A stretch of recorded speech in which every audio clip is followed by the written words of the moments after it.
자, 2강 전자기 아파트 시작하도록 할게요. 이번 전자기 아파트는 앞에 고전역학 비교의 문제수도 확 줄었어요. 네, 2019학년 도 2월 외고사 13번, 그 다음 20학년도 8번, 10번, 11번 이렇게 네 문제만 풀면 전자기 아파트는 끝이 난다고 볼 수 있어요. 네, 진행해 볼게요. 먼저 13번입니다. 네, 변전소에서 이제 송전선을 통해 그러니까 이게 무슨 말이냐면 그러니까 발전소에서 전기를 발전소에서 전기를 만들었을 때 이 전기를 각 집까지 보내기 위해서는 전압을 되게 높여서 보내야 되거든요. 왜냐하면 전압이 높아 이게 멀리까지 잘 갈 수 있기 때문에 변전소에서 일부러 전압을 높여서 보내는데 이 전선을 통하다 보면 저항이라던가 이런 열이 발생하게 돼서 전력이 처음 만든 전기의 100%가 다 집까지 가지를 못해요. 그래서 얼마나 이제 송전선에서 손실이 되냐라는 거를 지금 계산을 하려고 하는 건데, 지금 또 분수꼴이 나왔죠. 아까 고전역학 1강에서도 말씀드린 것처럼 이 분수꼴이 나왔다는 거는 미지수가 뭔가 하나가 약분이 되기 때문에 하나는 몰라도 된다라는 거거든요.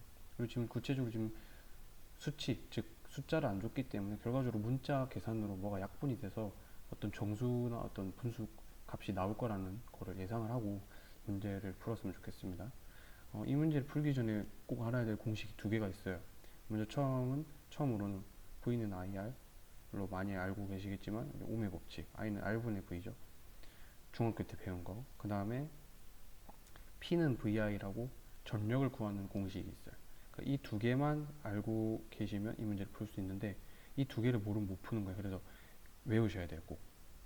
이 공식은 꼭 외우시고 이 공식대로 이제 문제를 풀어보면 사실 굉장히 간단하게 풀리거든요. 여기서의 전력과 여기서의 전력을 구해주면 돼요. 그냥.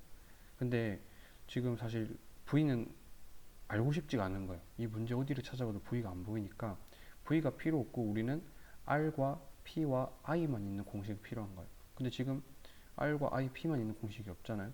그럼 만들면 되는 거예요. P는 VI니까 P는 VI인데 V는 IR이잖아요. 그러면 그냥 여기 대입을 하면 되죠. 그러면 VIR을 대입하면 I 제곱 R이 되죠.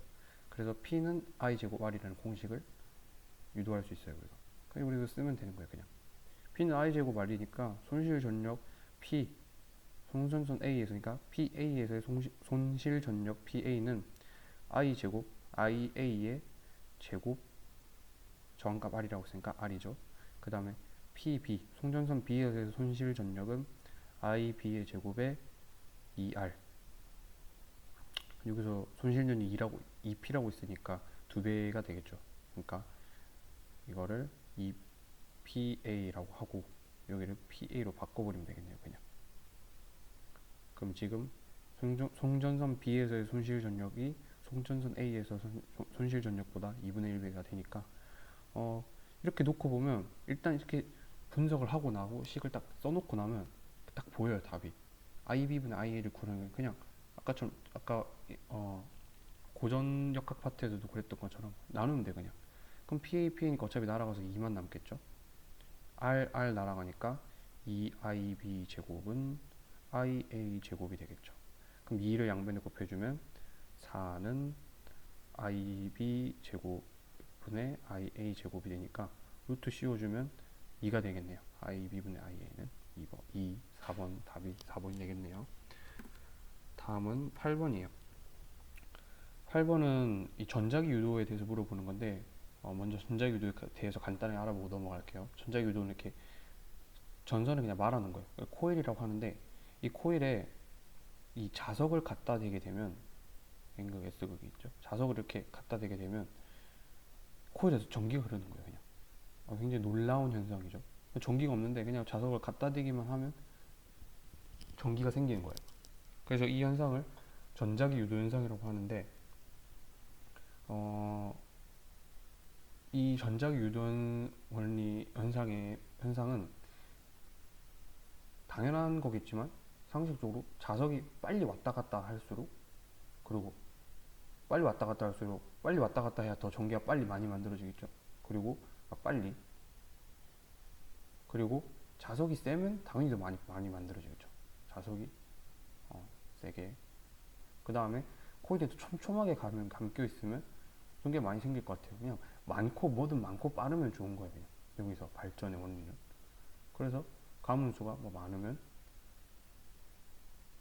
많을수록 다 이것들이 전기를 더 많이 생산하는 요인이 되는 거예요.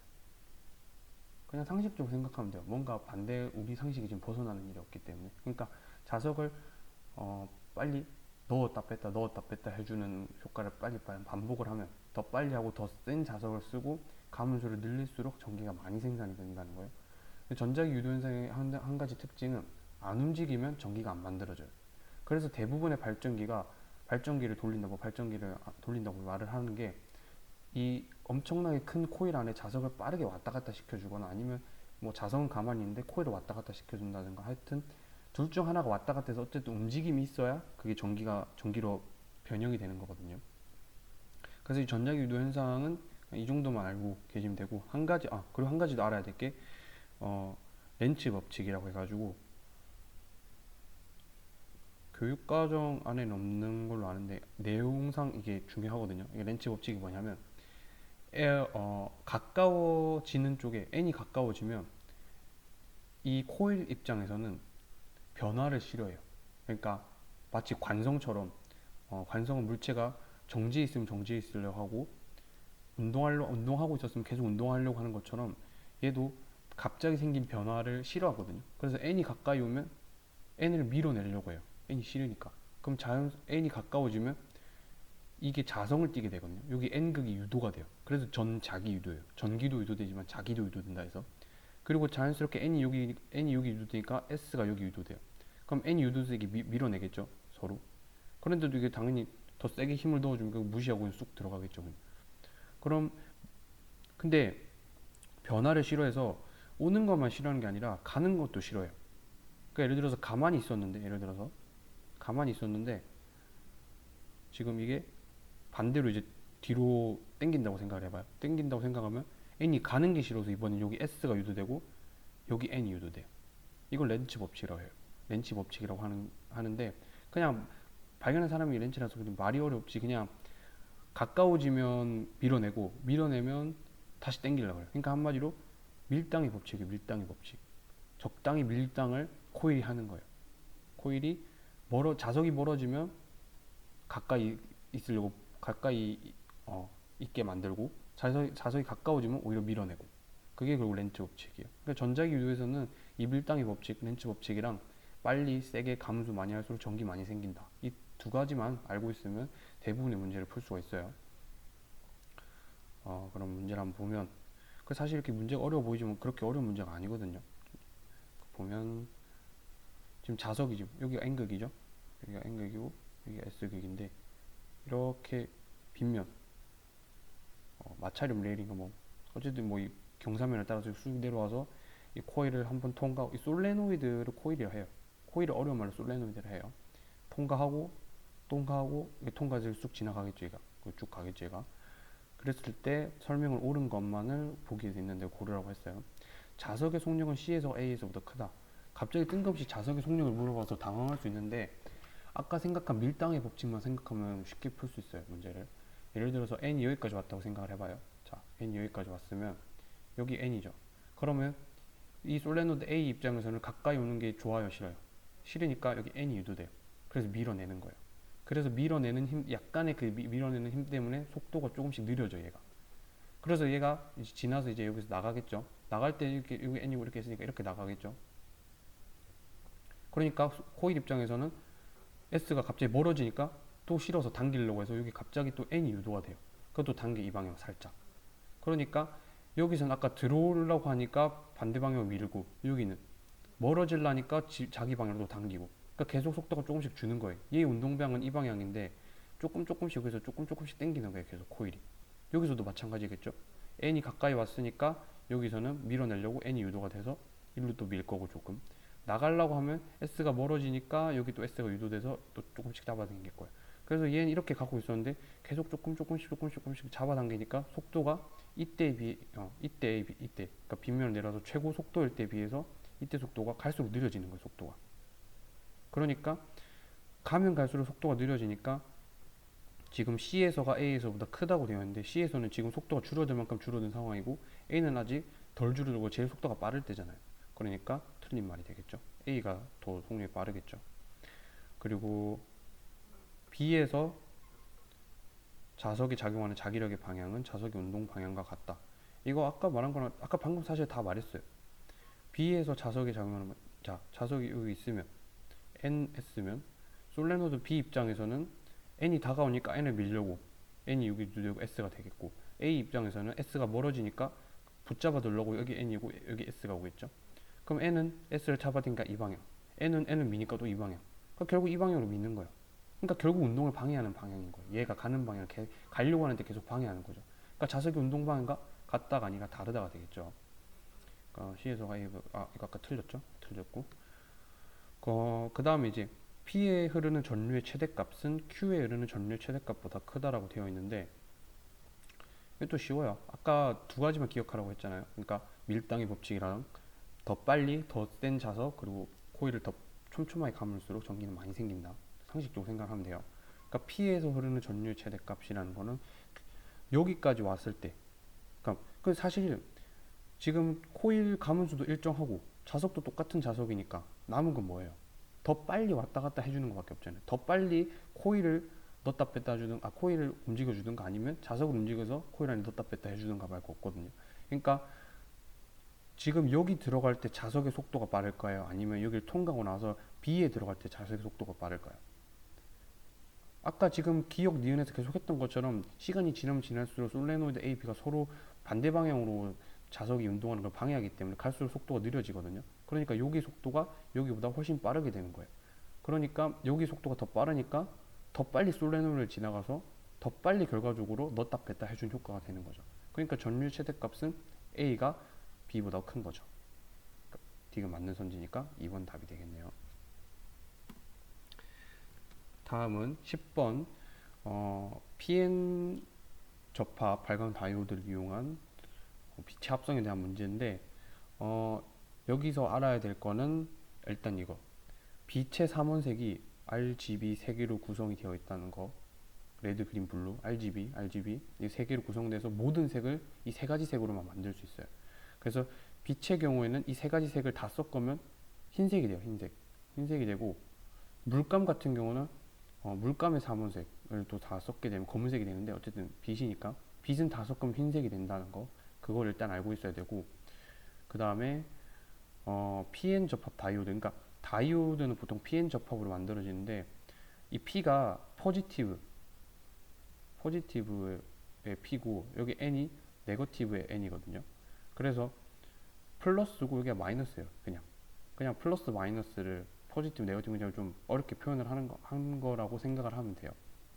그래서 이거는 여기서 이게 뭐가 중요하냐면 이렇게 회로도가 이렇게 나왔을 때 항상 플러스 마이너스 이제 배터리 극을 보여주죠 여기.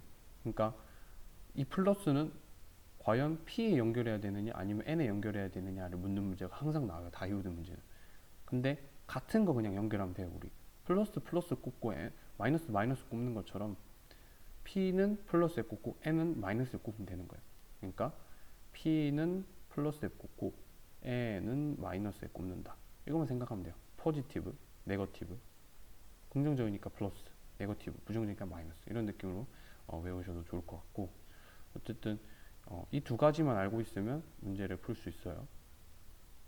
그럼 볼게요 한번. 일단 뭐가 되게 복잡한데 하나 더 띠틈의 크기. 이 띠틈이 뭐냐면 이게 원자 핵이 있으면 이게 전자가 이렇게 궤도 이게 원자 주위를 돌고 있거든요. 이렇게 전자가 저 원자 핵 주위를 이렇게 막 돌고 있는데 이 전자가 아이고 잠깐만요. 네, 아이고 다시 할게요. 그러니까 띠틈이 뭐냐면 이게 원자 핵이 있고 전자가 이렇게 돌고 있는데 원자 핵 주위를 궤도가 여러 궤도가 있거든요. 뭐 1번 궤도, 2번 궤도, 여러 궤도, 3번 궤도 이렇게 주 양자수 뭐 N1, N2 이렇게 막 표현을 하는데 어쨌든 이게 궤도가 이렇게 자기보다 높은 궤도로 올라가면 에너지를 흡수해야 돼요. 높은 데로 올라가야 되니까. 그리고 반대로 위에 있던 높은 궤도에 있던 전자가 아래로 내려가면 에너지를 방출해요. 그러니까 올라가려면 에너지를 흡수해야 되고 나가면 에너지를 방출하는 거예요. 그래서 이 다이오드의 원리도 사실 이렇거든요. 그래서 그냥 그렇다는 거 정도, 자세한 원리는 지금 말을 하지 않을게요. 그러니까 띠틈의 크기가 크면 클수록 여기서 예를 들어서 여기서 슝 떨어질 때 발생하는 에너지랑 여기서 슝 떨어질 때 발생하는 에너지랑 뭐가 더 양이 많겠어요? 당연히 띠틈이 클수록 발생하는 에너지가 많겠죠. 그것만 알면 돼요. 띠틈의 크기가 클수록 발생한 에너지 양, 에너지의 세기, 에너지 양이 많은 거죠.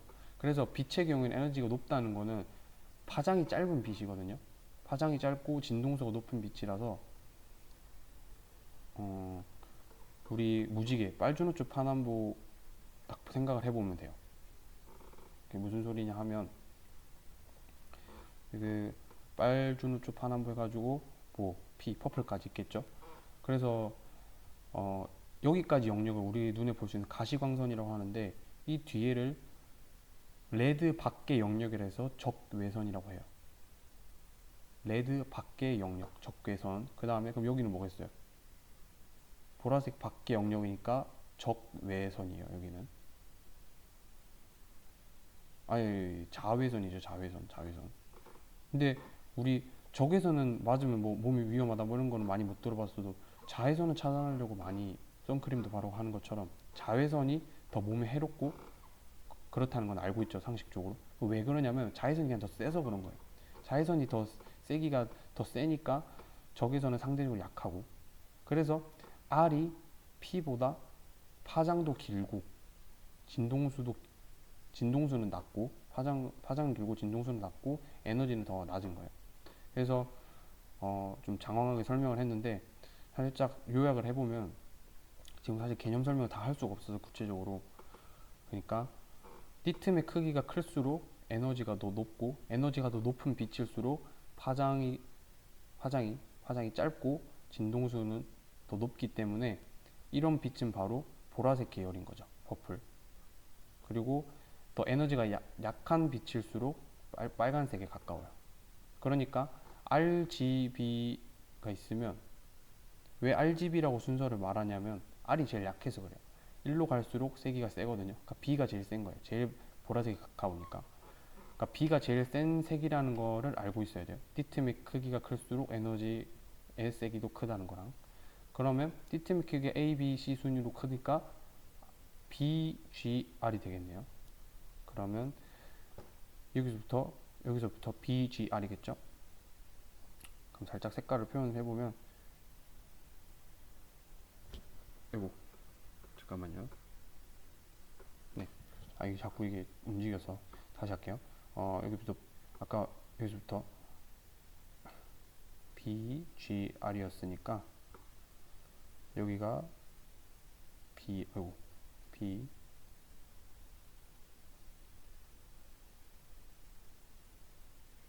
안 되죠. 아이고. 여기가 B, 여기가 G. 다시 할게요. 아까 여기서부터 순서가 B, G, R이었으니까 R이었으니까 여기서부터 B, 그 다음에 G, R이겠네요. 그리고 또 알아야 될 거는 여기서 포인트는, 이 문제에서 제일 포인트는 뭐 실험 과정 이렇게 해서 뭐 스위치 열었다가 전지를 바꿨다가 뭐 이거를 바꿨다가 순서를 바꿨다 했을 때 조명 장치의 색이 기억 뭐 자홍색, 백색이 나왔다고 하는데 포인트는 백색이요. 아까 말한 것처럼 모든 빛을 다 섞으면, 빛의 삼원색을 섞으면 백색이 된다는 게 포인트예요. 그러니까 라에서는 이 세 가지 A, B, C 모두가 제대로 연결되어 있다는 거랑 똑같은 말이에요. 그러니까 세 가지 모두 다 빛을 내고 있기 때문에 세 가지 빛이 모두 섞여서 백색이 됐다, 그 말인 거죠. 그러니까 라일 때를 먼저 보면 돼요. 라일 때는 지금 다에서 스위치를 열고 그 다음에 B의 방향을 반대로 바꾼다고 했잖아요. 그러니까 다는 스위치를 열고 전지의 방향을 반대로 바꾼 거예요. 그러니까 전지의 방향을 바꾸고 B의 방향을 반대로 바꾼 게 라인 거예요. 그러면 전지가 지금 플러스 마이너스가 되어 있으니까 여기가 마이너스 여기가 플러스로 바꾸고, 그 다음에 B의 방향을 바꿔야 되니까 여기 X가 되어 있으니까 여기가 X가 되겠네요. 그러면 이렇게 되었을 때 제대로 모두가 다 연결이 되어 있다는 말이에요. 그럼 이게 이 다이오드가 이렇게 표현할 때 이렇게 되는데, 둘 중 하나는 P고 하나는 N이에요. 그래서 PN 접합 다이오드라고 하는데, 그러면 여기가 플러스니까 X가 P가 되겠죠. 그럼 여기가 P, 여기가 P, 여기가 P가 되는 거고, 이 왼쪽 여기들은 전부 N이 되겠죠. 그래야 제대로 연결돼서 세 가지 조명장치 모두 빛이 들어와서 백색을 만들 수 있을 거니까요. 그러면 여기까지만 하면 사실 거의 분석이 다 끝난 거예요. 여기 볼 필요도 없고, 사실 기억선지 보면 A는 파란색 빛을 내는 LED다. 맞죠? 아까 여기서 띠틈의 크기로 우리가 풀었죠. 그 다음에 X는 N형 반도체이다. 틀렸죠? X는 PP 플러스 P 포지티브 P. 그 다음에 기역은 초록색이다. 기역 나 같은 경우는 아무것도 안 했을 때, 그냥 그 상태였을 때 조명장치의 색을 관찰하는 거니까, 그냥 아무것도 안 했을 때 얘네들이 어떤 빛을 내냐라는 걸 물어보는 거잖아요. 그러면 여기부터 BGR이었는데 X 그대로 있는데 X가 아까 P였잖아요. 그 여기 플러스였고, 그리고 나머지들은 아까 어떻게 되어 있었어요? 아까 여기 NP, NP였으니까, 아까 이쪽 전부 N이었고 이쪽 전부 P였으니까 얘 하나만 바뀐 거잖아요. 그 얘는 반대가 N이겠죠. 근데 지금 그 전지의 방향은 원래대로 다시 플러스, 여기 왼쪽 플러스 오른쪽 마이너스로 돌아왔으니까 이렇게 연결을 해보면 여기서 제대로 접합이 되어 있는 건, 연결이 된 건 PN 이거 말고 없어요. 플러스니까 P랑 붙어야 되는데 B랑 R 같은 경우는 지금 N이 되어 있으니까 연결이 안 돼 있거든요. 실제로 이렇게 연결된 거예요. 그러니까 그린 G만 지금 불이 들어오겠죠. 그래서 기역은 G, 그린 초록색이 맞죠. 그래서 기역, 니은, 디귿이 다 맞아서 5번 이 답이 되겠어요. 그러니까 상당히 생각할 게 많았던 문제긴 한데, 먼저 알아야 될 거는 RGB 빛의 삼원색이 있고, 일로 갈수록 더 강한 빛, 파장은 짧은 빛, 진동수는 큰 빛, 그리고 이 세 가지 색을 다 섞으면 흰색이 된다는 거, 그리고 PN 접합 다이오드에서 P는 포지티브니까 플러스랑 연결해야 되고, N은 네거티브니까 마이너스로 연결됩니다. 그리고 이 띠틈이 간격이 넓을수록 더 강한 에너지가 나오기 때문에 더 높은, 더 강한 빛을 발생한다라는 것만 알고 있으면 이 문제 풀 수 있었는데, 생각할 게 많아서 그렇지 한번 다시 차근차근 풀어보면 그렇게 복잡한 문제는 아니에요. 알고 있어야 되는 걸 많이 요구하는 문제였긴 했지만. 넘어갈게요. 11번 문제 같은 경우는 일단 모두 이제 오른손을 한번 들어보세요. 오른손을 들고 이렇게 최고 표시, 좋아요 표시라고 하죠.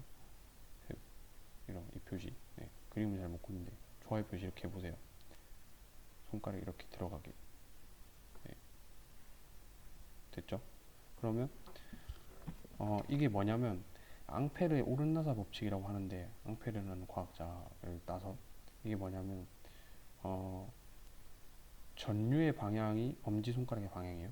전류의 방향이 엄지손가락 방향일 때 자기장의 방향은 이렇게 감기는 방향이라는 거예요.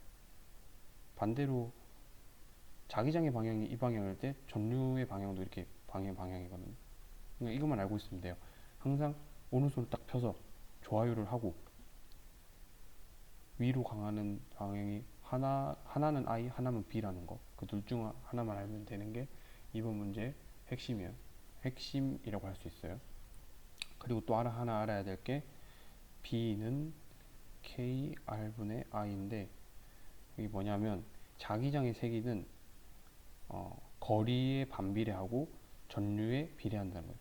그러니까 상식적으로 그냥 전류가 세면 셀수록 자기장도 같이 세지겠고, 전류가 멀어지면 멀어질수록 그만큼 만들어내는 전류가 멀어지니까 자기장도 당연히 약해지겠죠. 이게 높아지면 당연히 이게 낮아지겠죠. 상수는 사실 무시해야 돼요. 그냥 사실 B는 R분의 I라고 생각을 해도 무방해요. 그러면 이것까지만 알고 문제를 한번 풀어볼게요. 어쩌면 이 문제가 전자기 파트 제일 어려운 문제라고 부를 수도 있을 것 같아요. 네. 풀어보면 일단 이 그림을 분석을 해볼게요. 지금 무한히 긴 직선 노선에 뭐 고정되어 있고 일정한 전류가 서로 반대 방향 흐르고 있고 원점 O에서의 자기장 B를 지금 물어보는 거잖아요. 그러니까 이 주인공 원점인 거죠. 아이고, 주인공 원점인 거죠. 주인공 원점이니까 원점 기준으로 자기장이 나오는 방향인지 들어가는 방향인지 자기장이 세기는 어느 정도인지를 구하는 게 문제의 포인트거든요. 여기서 나온다 들어간다는 표현이 이게 애매할 수 있는데 지금 보면 그러니까 전선이 그냥 전선의 전기가 이 방향으로 지금 이렇게 흐르고 있으면 아까 말한 대로 조화의 법칙, 네, 앙페르 오른나서 법칙이지만 오른손을 펼쳐서 해보면 이렇게 이 방향으로 지금 자기장이 생기거든요. 이렇게 감기는 방향으로. 그러니까 손을 이렇게 다시 해보면 네, 이렇게 해보면 지금 감기는 방향 이 방향이잖아요. 전류 방향 이 방향인데, 그러니까 이 방향으로 감기는 거예요. 전류가 이렇게 이 방향으로 흐를 때, 그럴 때 이거를 평면에서 바라보면 이건 지금 3D고 이걸 평면에서 바라보면 전선이 이렇게 돼 있고 이 평면에서 바라보면 여기서 이 방향에서는 이 방향이랑 이 점을 두 점을 봤을 때 이 점에서는 지금 자기장이 나오고 있을까요? 들어가고 있을까요? 나오고 있겠죠. 왜냐하면 여기를 지금 잘라서 이렇게 평면을 보는 거니까. 그럼 여기서는 나오는 방향이고 여기 들어가는 방향이겠죠. 왜냐면 이렇게 나와서 여기 이 종이를 뚫고 다시 들어갈 거니까 종이를 하나 이렇게 탁 붙였다고 생각하면 편할 거예요. 이렇게 똑똑똑똑 나왔다가 이렇게 쑥 해서 다시 이 방향으로 들어가는 거죠. 이렇게 도는 거죠. 이렇게 자기장이 생기는 거죠. 그래서 이거를 물리를 풀 때 어떻게 말을 하냐면 이 뚫고 나오는 거를 이게 화살이 이제 화살이 뭐 이렇게 생겼잖아요. 보통 이렇게 화살 촉 이렇게 생겼고 이게 화살이 나오는 방향은 이게 전방향이라고 화살을 생각하면 돼요. 화살이 나오는 건 전방향이라고 말을 하고 화살이 들어가는 방향을 이제 X 방향이라 하거든요. 아니면 이렇게 화살이 이렇게 팍 들어가면 이제 꽂힌 걸 위에서 보면 이렇게 꽂혔을 때 이렇게 보일 거 아니에요. 나올 때는 이렇게 보일 거고. 그래서 전방향 X 방향이라고 그냥 물리원에서 많이 그렇게 얘기를 해요. 그래서 전방향은 나오는 방향, X 방향은 들어가는 방향. 그것만 알고 있으면 문제 풀기가 한결 편해집니다, 되게. 그래서 어쨌든 하나는 전방향일 거고, 즉 나오는 방향, 하나는 X 방향, 들어가는 방향일 거예요. 그러니까 도선이 3개, A, B, C인데 기억선지를 보면 I가 0이라고 되어 있는데 I는 지금 C에 흐르는 전류를 나타낸 거니까 C에 전류가 안 흐른다는 소리잖아요. 그럼 C를 아예 무시해도 된다는 소리니까 A, B만 놓고 보면 돼요. 그래서 이 문제는 어떻게 푸냐면 항상 이렇게 보세요. A 도선에서의 영향을 따로 계산하고 B에서의 영향을 따로 계산해야 돼요. 그러니까 A에서 영향을 구하면 A에서 이 원점에 끼치는 영향, 이 방향으로 지금 전기가 흐르니까 아까 조화의 법칙을 하면 이 방향으로 돌겠죠. 그러니까 종이로 생각을 하면 이 원점 기준으로는 자기장이 지금 들어가는 방향이에요, 아니면 나오는 방향이에요? 이렇게 들어가는 방향이죠. 이렇게 들어가는 방향이니까 이걸 우리가 아까 뭐라고 했어요? X 방향이죠. 그러니까 A는 X 방향인 거예요. 반대로 B 같은 경우는 지금 정류가 반대로 흐르고 있죠. 그러니까 여기서 다시 오른손을 이렇게 살짝 뒤집어서 해보면 알겠지만 이렇게 돌아서 이렇게 나오니까 이 원점 기준으로 자기장이 나오는 방향이 되는 거예요. 그러니까 나오는 방향이니까 여기는 전방향이 되는 거죠. 그러면 이제 X 방향으로 세기가 얼마냐를 그 다음에 구해야 되거든요. 그러면 X 방향으로 나오는 세기를 먼저 구해보면 아까 B는 여기 상수가 있지만 R분의 I라고, 그러니까 거리가 멀면 멀수록 자기장은 약해지고 전류는 세면 셀수록 자기장이 세진다는 거죠. 그러니까 지금 거리가 2D, 그냥 2라고 할게요. 거리가 2고 I 제로, 여기도 I 제로니까 I 제로. 그러니까 A가 미치는 자기장은 x 방향이고 값은 2분의 i 제로가 되는 거예요. x 2분의 i 제로가 되는 거죠. b 같은 경우는 b는 지금 방향이 반대잖아요. 전방향이고 거리는 1만큼 떨어져 있어요. 그러니까 더 가까우니까 더 영향을 세게 주겠죠. 1분의 i 제로가 되겠죠. 그러면 마찬가지로 r분의 i 제로는 1분의 i 제로가 돼서 여기는 그냥 i 제로가 될 거예요. 그럼 뭐가 더 세요 지금? i 제로가 더 세죠. 그러니까 i 제로가 센데 얼만큼 더 세요? 2분의 i 제로만큼 더 세니까 결과적으로 c라는 게 없었을 때, c라는 전선에 전류가 안 흐를 때, 아무런 영향을 끼치지 못할 때 원점의 a 도선과 b 도선이 끼치는 영향을 모두 합해서 계산하면 결과적으로는 이 원점에서 나오는 방향으로 세기는 2분의 i 제로만큼 나온다는 거죠. 왜냐하면 이제 i 제로에서 2분의 i 제로 뺐으니까. 그랬을 때 이제 b의 방향을 물어보는데 b의 방향, 자기장의 방향이죠. 자기장의 방향 아까 무슨 방향이었어요? 나오는 방향, 들어가는 방향. 나오는 방향이죠. 전방향. 맞는 기억은 맞는 선지가 되겠네요. 그래서 네, 이렇게 구했고 그 다음에는 이제 독특하게도 이제 자기전과 전류 간에 있던 그래프를 지금 주고 밑에 선지를 풀으라고 되어 있는데 b가 0이라고 되어 있으니까 b가 0일 때를 보면 이 원점에서 자기장이 결국 0이 된다는 소리거든요. 근데 지금 우리가 A, B가 끼치는 영향은 모두 계산을 했잖아요.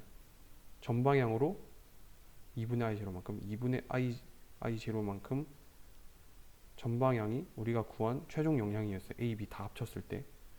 근데 C가 끼치는 영향을 이제 계산하는 거예요. 왜냐하면 B가 0일 때 지금 C에 흐르는 전류 I가 얼만큼 있으니까. 근데 이게 0이 됐다는 소리는 방향은 당연히 반대가 돼야겠죠.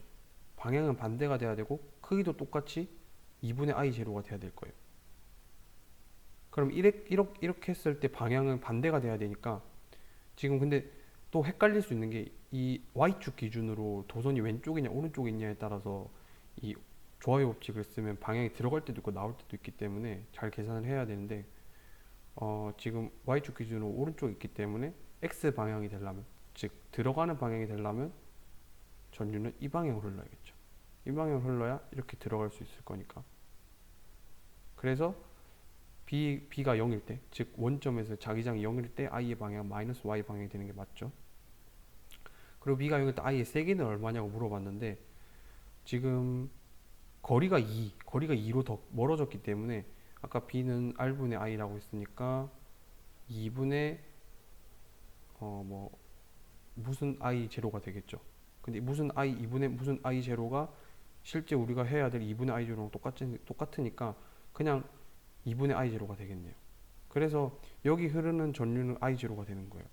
자, 다시 I 제로라는 전류로 이 그러니까 C에 흐르는 전류가 I 제로라는 이유, I 제로가 될 수밖에 없는 이유는 거리가 이만큼 떨어져 있기 때문에 인데 우리가 필요한 전류 세기는 2분의 I 제로예요. 왜냐하면 A, B 합친 최종 전류의 양이 2분의 I 제로, 자기장의 세기가 2분의 I 제로이기 때문에 여기도 똑같이 2분의 I 제로여야 돼요. 방향은 반대니까.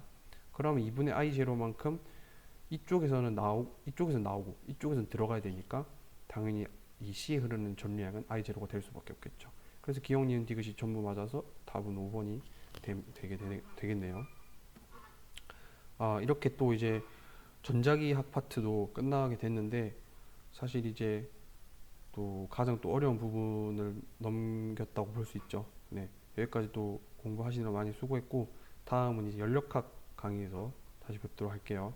감사합니다.